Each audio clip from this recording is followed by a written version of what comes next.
ನಮ್ಮ ಸಂಸದರನ್ನ ಯಾವುದೇ ಕಾರಣಕ್ಕೂ ಕೂಡ ನೀವು ಅಲಗಡಿಸ್ಲಿಕ್ಕಾಗಲ್ಲ. ಏನ್ ಅವ್ರ ಏನ್ ಮಾಡಿದ ತಕ್ಷಣ ಏನು ಪ್ರದೀಪ್ ಈಶ್ವರ್ ಏನು ರಾಜ್ಯದ ಮುಖ್ಯಮಂತ್ರಿ ಆಗಲ್ಲ. ನೆಕ್ಸ್ಟ್ ನೀನ್ ಯೋಗ್ಯತೆ ಇದ್ರೆ ಜಿಲ್ಲಾ ಚಿಕ್ಕಬಳ್ಳಾಪುರ ಲೋಕಸಭಾ ಚಿಕ್ಕಬಳ್ಳಾಪುರ ವಿಧಾನಸಭಾ ಕ್ಷೇತ್ರದಲ್ಲಿ ನೀನು 50,000 ಲೀಡ್ಗೆ ಸೋಲ್ತೀಯ. ನೀನು ಮಾನವೀಯತೆಯ ಮನುಷ್ಯತ್ವಕ್ಕೆ ನಾಯಕರ್ತಕ್ಕಂಥ ಒಬ್ಬ ಶಾಸಕರು. ನೀವು ನಿಮ್ಗೆ ಇಂಥವೆಲ್ಲ ಯೂಸ್ ಮಾಡ್ಕೊಂಡು ಬೆಳಿಗ್ಗೋಸ್ಕರ ಪ್ರಯತ್ನ ಮಾಡ್ತಾ ಇದ್ದೀರಾ. ಅದನ್ನ ಬಿಡಿ. ತಾಲೂಕಿನ ಜನತೆಯ ಅಭಿವೃದ್ಧಿ ಮಾಡತ್ತೆ ಕೆಲಸ ಮಾಡಬೇಕು ಅಂತಕ್ಕಂಥ ಮಾತನ್ನ ಹೇಳಿಕ್ ಹೋಗ್ತೀನಿ. ನನ್ನ ಹತ್ರ ಡೆತ್ ನೋಟ್ ಸಮೇತ FIR copy, death note complaint copy ಎಲ್ಲಾನು ಕೂಡ ಐತೆ. ಎಲ್ಲೂ ಕೂಡ ಮನೆ ಕುಟುಂಬ ಆಗ್ಲಿ ಅವರಾಗ್ಲಿ ಸ್ನೇಹಿತರಾಗ್ಲಿ ಎಲ್ಲೂ ಕೂಡ ಸಂಸದ ಹೆಸರು ಬರಲಿಲ್ಲ. ಯಾರಿರ್ತಕ್ಕಂಥ ನ್ಯಾಯಾಲಯಕ್ಕೆ ಇನ್ಸ್ಪೆಕ್ಟರ್ ನಮ್ಮ ಸಂಸದರ ಮೇಲೆ A1 ಮಾಡಂತ ಕೆಲಸ ಮಾಡ್ತಾರೆ. ಯಾವ ಪುರುಷಾರ್ಥಕ್ಕೋಸ್ಕರ ಮಾಡ್ತೀರಿ ನೀವೀಗ? ಯಾವ ಗೃಹ ಮಂತ್ರಿಗಳು ಮಾತಾಡ್ಕೊಂಡು ಕೆಲಸ ಮಾಡಿದಿರಿ? ನಾಳೆ ಸಹಿತ ಇದೆ ಈ ರಾಜ್ಯದಲ್ಲಿ ಯಾರೋ ಒಬ್ಬ ಸಿದ್ದರಾಮಯ್ಯನ ಹೆಸರುನೋ ಪರಮೇಶ್ವರ್ ಹೆಸರುನೋ ಈಶ್ವರ ಹೆಸರುನೋ ಯಾರೋ ಬರೆದ್ಬಿಟ್ಟು ಸತ್ತೋಗ್ಬಿಡ್ತಾನೆ. ಹಂಗ ರಾಜ್ಯದಲ್ಲಿ ಇದನ್ನು ಪ್ರಚೋದನೆ. ನಾನೊಬ್ಬ ಸಾಮಾನ್ಯ ಕಾರ್ಯಕರ್ತ, ಏನೋ ಊರ ಸಣ್ಣ ಪುಟ್ಟ ಅಂಟಂದ್ರು ಕೋಳಿ ಗಲಾಟಿ, ಮ್ಯಾಕೆ ಕುರಿ ಗಲಾಟಿ, ತೋಟದ ಗಲಾಟಿ ಬರ್ತವೆ. ನಾನು ಅವನು ಬಿಜೆಪಿ ಅಂತಿದ್ದಂಗೆ ನೀವು FIR ಹಾಕ್ಸಲ್ಲ ಅಂತ ಯಾವ ಗ್ಯಾರಂಟಿ?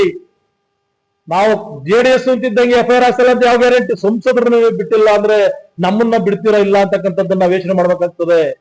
ರಾಜ್ಯದಲ್ಲಿ 25 ವರ್ಷಗಳಿಂದ ಶಾಸಕರಾಗಿ ಸಚಿವರಾಗಿ ಕೆಲಸ ಮಾಡ್ಕೊಂಡು ಜನಕ್ಕೆ ಮನ್ನಣೆ ಗಳಿಸಿರ್ತಕ್ಕಂಥ ಒಬ್ಬ ಯುವ ನಾಯಕ, ಮುಂದೆ ರಾಜ್ಯದಲ್ಲಿ ಒಳ್ಳೆ ಮಟ್ಟಕ್ಕೆ ಹೋಗ್ತಕ್ಕಂಥ ಒಬ್ಬ ಪ್ರಬುದ್ಧ ರಾಜಕಾರಣಿ ನಮ್ಮ ಸುಧಾಕರ್ ಅವ್ರ ಬಗ್ಗೆ ನಮ್ಮ ರಾಜ್ಯಾಧ್ಯಕ್ಷರು ಕೂಡ ಹೇಳಿದ್ರು, ನೀವು ಧೃತಿಗೆಡಬೇಡಿ, ನಾವಿದ್ದೀವಿ, ಭಾರತೀಯ ಜನತಾ ಪಾರ್ಟಿ ನಿಮ್ಮ ಬೆನ್ನಿಂದೆ ಐತೆ, ನೀವು ಯಾವುದೇ ಕಾರಣ ಕೂಡ ಹೆದರಬೇಡಿ ಅಂತಕ್ಕಂಥ ಮಾತನ್ನ ಹೇಳವ್ರೆ. ಅಲ್ಲಿ ಯಾರೋ ಹೊಸದಾಗಿರ್ತಕ್ಕಂಥ ಪ್ರದೀಪ್ ಈಶ್ವರು, ಇದು ಆಮೇಲೆ ಯಾರೋ ಸುಧಾಕರ್ ಸಚಿವ, ನೀನೇ ಇದಕ್ಕೆಲ್ಲ ಕಾರಣಕರ್ತ. ಈಗ ವೈದ್ಯಕೀಯ ಸಚಿವರು ನೀನೇ, ಈಗಿರ್ತಕ್ಕಂಥ ಏನೋ ಉನ್ನತ ಯಾವ ಸಚಿವರಾಗಿದ್ದಲ್ಲಪ್ಪ, ನಿನ್ನ ಹೆಸರೇ ಬರ್ದಿಕ್ಕಿರೋದು ನಮ್ಮ ಸುಧಾಕರ್ ಅಲ್ಲ ಅಂತ. ಈಗ ಈ ಆಪಾದನೆ ಬಂದಿರತಕ್ಕಂಥದ್ದು ಸಚಿವ ಸುಧಾಕರ್ ಮೇಲೆ. ರಾಜ್ಯದ ಮುಖ್ಯಮಂತ್ರಿಗಳಿಗೆ ಮಾನ ಮರ್ಯಾದೆ ಇದ್ರೆ, ಸಚಿವರಿಗೆ ಮಾನ ಮರ್ಯಾದೆ ಇದ್ರೆ ಫಸ್ಟ್ ನಿಮ್ಮ ಸಚಿವನು ಕರ್ಸ್ಬಿಟ್ಟು ತನಿಖೆ ಮಾಡಿಸಿ. ನಮ್ಮ ಸಂಸದರಿಗೆ ಕೆಲಸ ಕೊಡ್ಸ್ಲಿಕ್ಕೆ ಆಗಲ್ಲ. ನೀನ್ ಸಚಿವ ಇದ್ಯಾ, ನೀನೇ ಸುಧಾಕರ, ನಮ್ ಸುಧಾಕರ್ ಅಲ್ಲ.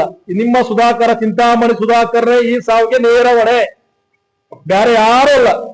ನಾವು ಅದನ್ನ ನೇರಿಂದ ಸದ್ಯದಲ್ಲೇ ಅದನ್ನ ಬೆಳಕಿ ತರಂತ ಕೆಲಸ ಖಂಡಿತ ಮಾಡ್ತೀವಿ. ನೀವ್ FIR ಅಲ್ಲ, ಅರೆಸ್ಟ್ ತಮ್ಮನ್ನಿ. ಸುಧಾಕರ್ ಹಿಂದೆ 1.5 ಲಕ್ಷ ಜನ ಮುಂಚೂಣಿಗಳಿಗೆ ಓಟ್ ಗೆಲ್ಸಿರ್ತಕ್ಕಂಥದ್ದು 1-2 ಅಲ್ಲ, 10 ಲಕ್ಷ ಜನ ಇದ್ದೀವಿ. 1% ಆಚೆ ಬಂದ ಯಾವುದೇ ಕಾರಣಕ್ಕೂ ಕೂಡ ನೀವು ಯಾರು ನಮ್ಮನ್ನು ತಳ್ಳಿಕ್ಕಾಗಲ್ಲ. 1 ಲಕ್ಷ ಜನ ಬಂದು ಹೋರಾಟ ಮಾಡಬೇಕಾಗ್ತದೆ ಮಧ್ಯಗಳಲ್ಲಿ. FIR ಹಾಕ್ಬೇಕಾದ್ರೆ ಪೊಲೀಸ್ ಇಲಾಖೆ ನಮ್ಮ ಬಾಬಾ ಸಾಹೇಬ್ ಅಂಬೇಡ್ಕರ್ ಕೊಟ್ಟಿರ್ತಕ್ಕಂಥ ಸಂವಿಧಾನನ ಕಾನೂನುಬದ್ಧವಾಗಿ ಉಳಿಸ್ಕೊಬೇಕು. ಅದು ಕಾಂಗ್ರೆಸ್ ಆಗಿರ್ಲಿ, JDS ಆಗಿರ್ಲಿ, BJP ಆಗಿರ್ಲಿ, ಯಾವೇ ಆಗಿರ್ಲಿ, ಕಾನೂನು ನಿರ್ಗಮ ಮಾಡ್ತಕ್ಕಂಥ ತಪ್ಪು ಅಂತ ಹೇಳಿ ಸುಮ್ನೆ ತಮ್ಮ ಬೆಳೆ ಬೇಯಿಸ್ಕೊಳ್ಳಕ್ಕೆ, ಟ್ರಾನ್ಸ್ಫರ್ ಉಳಿಸ್ಕೊಳ್ಳಕ್ಕೆ, ಇದೇ ಕ್ಷೇತ್ರದಲ್ಲಿ ಕೆಲಸ ಮಾಡ್ಲಿಕ್ಕೆ, ಸರ್ಕಾರದ ಪರ ಕೆಲಸ ಮಾಡ್ತಿದ್ದ ಸಭಾಶೀರಿ ತಾಳ್ಲಿಕ್ಕೆ, ಮುಖ್ಯಮಂತ್ರಿಗಳ ಪದಕನ ಕೊಡ್ಲಿಕ್ಕೋಸ್ಕರ ಸರ್ಕಾರ ಕೆಲಸ ಮಾಡೋದೈತಲ್ಲ, ನಿಮ್ಗೆ ನಾಚಿಕೆ ಆಗಬೇಕು. ಸರ್ಕಾರ ಸಂಬಳ ತಗೊಂಡಿತರ ಬೇಕಾಬಿಟ್ಟಿ FIR ಆಗ್ತಕ್ಕಂಥ ಅಧಿಕಾರಿಗಳಿಗೆ ನೀವು ಹಾಕಿ. ನೀವು ನಮ್ಮ ಸಂಸದರನ್ನೇನು ಮಾಡ್ಲಿಕ್ಕಾಗಲ್ಲ. ನಮ್ಮ ಸಂಸದರಿಗೆ ನಾವು ನೆಲಮಂಗಲ ತಾಲೂಕು ಇರ್ತಕ್ಕಂಥ NDA ಎಲ್ಲ ಕಾರ್ಯಕರ್ತರ ಪರವಾಗಿ ನಾನು ಅವ್ರಿಗೆ ಧೈರ್ಯ ತುಂಬಂತ ಕೆಲಸ ಮಾಡ್ತೀವಿ. ನೀವು ಯಾವುದೇ ಕಾರಣಕ್ಕೂ ಕೂಡ ಕುಪ್ಪಂತ ಅವಶ್ಯಕತೆ ಇಲ್ಲ.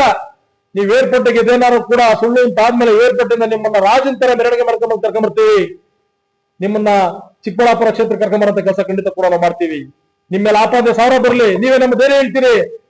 ಅವತ್ತು ಹೇಳಿದ್ರು ತಾಲೂಕು ಅಧ್ಯಕ್ಷೆ, ನಿಮ್ಮ ಮೇಲೆ FIR 1000 ಆಗ್ಲಿ, ಎದುರ್ಕೆ ಬೇಡಿ ಅಂತ ನನಗೆ ಧೈರ್ಯ ಇರ್ತಕ್ಕಂಥ ನಾಯಕರು ನೀವು. ನನಗೆ ನೀವ್ ಯಾವುದೇ ಕಾರಣಕ್ಕೂ ಕೂಡ ನಾವು ನಿಮ್ ಧೈರ್ಯ ಹೇಳ್ತಾ ಇಲ್ಲ, ನಿಮ್ಗೆ ಶಕ್ತಿ ತುಂಬ್ತಾ ಇದೀವಿ. ನಮ್ಮ ಪ್ರಾಣ ಹೋದ್ರು ಸರಿನೇ, ನಮ್ಮನ್ನ ಅರೆಸ್ಟ್ ಮಾಡೋದು ಸರಿನೇ, ನಮ್ಮ ಮೇಲೆ ಇನ್ನೊಂದು FIR ಹಾಕೋದು ಸರಿನೇ, ನಮ್ಮ ಸುಧಾಕರ್ ವಿರುದ್ಧ ಬಂದಿರತಕ್ಕಂಥ ಆಪಾದನೆನ ಹೋರಾಡಿಸಂತ ಪ್ರಯತ್ನ ಖಂಡಿತವೂ ಕೂಡ ಮಾಡ್ತೀವಿ.